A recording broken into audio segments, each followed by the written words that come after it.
Adam stood frozen, staring at the eviction notice. 30 days to leave. 30 days to find a miracle that he didn't have. He sank lower into a threadbare kitchen chair, surrounded by piles of unopened bills, overdue notices, and letters he was too afraid to open. Medical bills from his late wife's hospitalization stared back at him, rent payments overdue by 2 months, and Emily's school tuition, stamped in glaring red ink with a final warning. His 6-year-old daughter slept in the next room, oblivious of the storm about to engulf their lives. Adam pressed his palms over his face, trying to quell the rising panic. He'd been working double shifts at the small marketing firm where he was employed, barely making enough to cover the basics. And still, the debts mounted. His wife had died 2 years ago in a car accident, leaving him to navigate grief and financial ruin alone.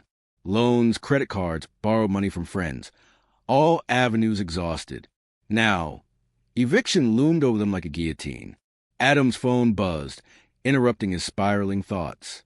A message from Luna Sterling. Come to my office tomorrow morning, 9 o'clock sharp. Luna Sterling, the untouchable CEO of the company he'd worked at for 3 years.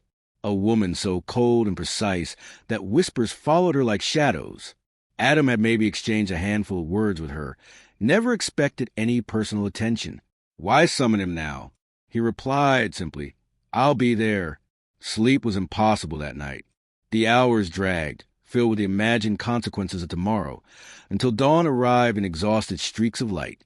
Standing outside Luna's office the next morning, Adam felt the chill of the top-floor corridor seep into his bones. Through the glass, she sat at her sleek desk, composed and aloof. Knocking lightly, he waited. Come in, her voice commanded. Adam stepped inside.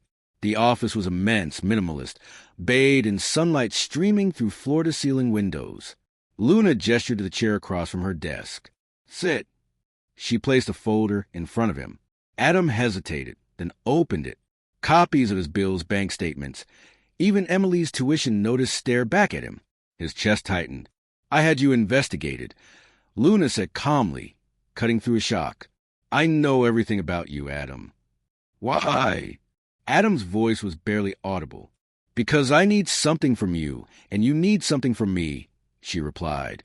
She explained her predicament, an ultimatum from her parents to marry within 6 months or forfeit her inheritance and control the company to her brother. Then came the offer that seemed like a cruel twist of fate, a 1-year contract marriage. Luna would erase all his debts, cover Emily's expenses, and provide financial stability in exchange for Adam playing the role of her husband, publicly attending events, following her instructions, and living under her roof.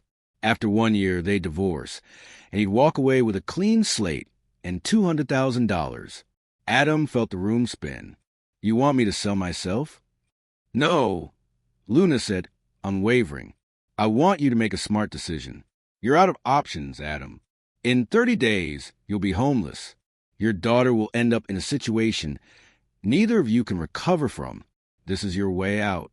Her eyes were cold, analytical, but Adam saw the precision in her words as a lifeline. He glanced at the contract. Fear, shame, and desperate hope clashed inside him. He asked a question that had haunted him all night. Why me? Because you're ordinary, forgettable, perfect. No one will suspect anything beyond what I tell them. Adam left her office that day carrying the weight of impossible decisions. He thought of Emily curled up in her small bed, the eviction notice glaring at him, the crushing sense of failure he could not escape. That night, he watched her sleep, and the choice became clear. There was no other way. The next morning, Adam returned and signed the contract.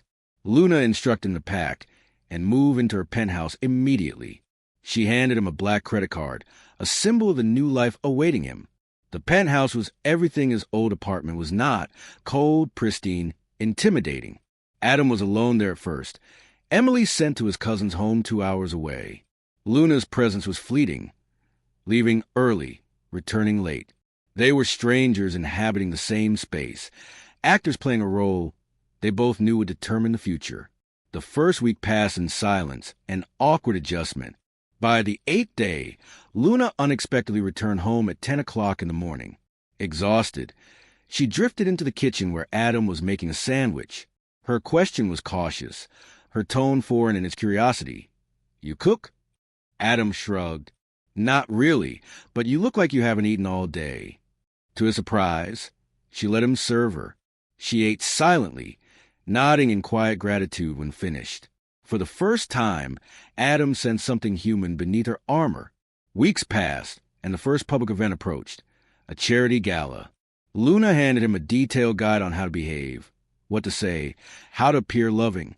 The world outside the penthouse required deception, and Adam played his part with practiced unease.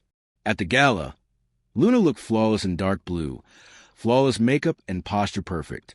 He felt every eye on him, every whispered question about the ordinary man at her side. A man approached, Derek, Luna's brother.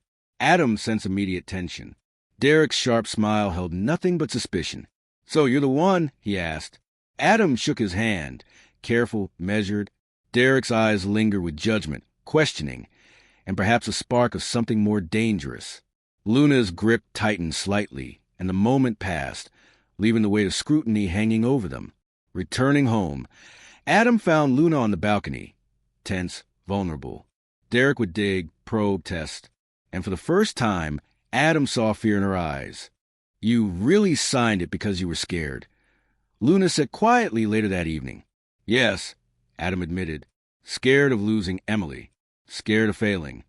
"I was scared, too," she replied, softer than he had ever heard her. "Scared of being alone. Scared that I was nothing without them." The days turned into weeks. Luna came home earlier, lingered in the kitchen, asked about his day. Adam found himself cooking simple meals, pasta, sandwiches, and Luna shared quiet smiles that were not meant for public. Real moments, real laughter, real connection. Emily, eventually, returned to them. Arrangements made by Luna allowed Adam to reunite with his daughter safely. Their bond strengthened with every visit, every bedtime story, every shared meal. But trouble was never far. Derek probed, investigated, and schemed, trying to prove the marriage was a fraud. At a family dinner at Luna's estate, tension surged. Derek's pointed questions tested them. Luna maintained composure, but Adam noticed every flicker of strain. Upstairs, Adam spotted a hidden camera, evidence Derek could use to expose them. Acting on instinct, he pulled Luna close and kissed her. It wasn't part of the plan. It wasn't rehearsed. It was real. Luna responded, caught in the intensity of the moment, and together they shielded themselves from prying eyes. That night, in the penthouse, they didn't speak of it. Adam lay awake, heart pounding, mind racing. He was in love with her. The next morning, Luna moved with stiff precision, coffee in hand. Both were silent, both careful, but Adam felt the shift in the air. There was vulnerability beneath her calculated poise. Then came the ultimate confrontation. Derek called a board meeting, armed with documentation meant to destroy them. Adam stood beside Luna as Derek revealed the truth. Their contract, his financial records, their supposed deceit. Murmurs rippled across the room. Adam rose, finally voicing what had been unspoken.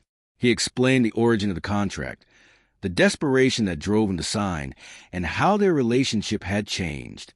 What began as a business arrangement had transformed into genuine love. His words cut through the tension. "I love her, not because of the contract, not because of the money, but because she is brilliant, stubborn, and extraordinary. And if that makes me a fool, then I am a fool." Silence fell. Then Luna's mother stepped forward, revealing she had known all along and approved the arrangement, orchestrated as a test of trust and emotional resilience. Derek was ousted from the board, his schemes nullified. Luna's parents supported their daughter, finally allowing her to embrace the life she had been too afraid to claim. In the weeks and months that followed, the facade dissolved. They married for real, a private ceremony, simple and meaningful. Emily adjusted seamlessly, welcoming the stability and love of their new family life. 2 years later, they welcomed their son Daniel into the world. The penthouse was no longer cold. It was home. Years passed. On a quiet evening, Adam and Luna sat on the couch, watching their children play. Questions from Emily and Daniel about how they met were met with smiles and laughter. Adam explained, Sometimes the best things start in the most unexpected ways. Luna leaned into him. Every day, I'm grateful we found each other. Adam kissed her forehead. And I wouldn't change a thing. Outside, the city lights twinkled.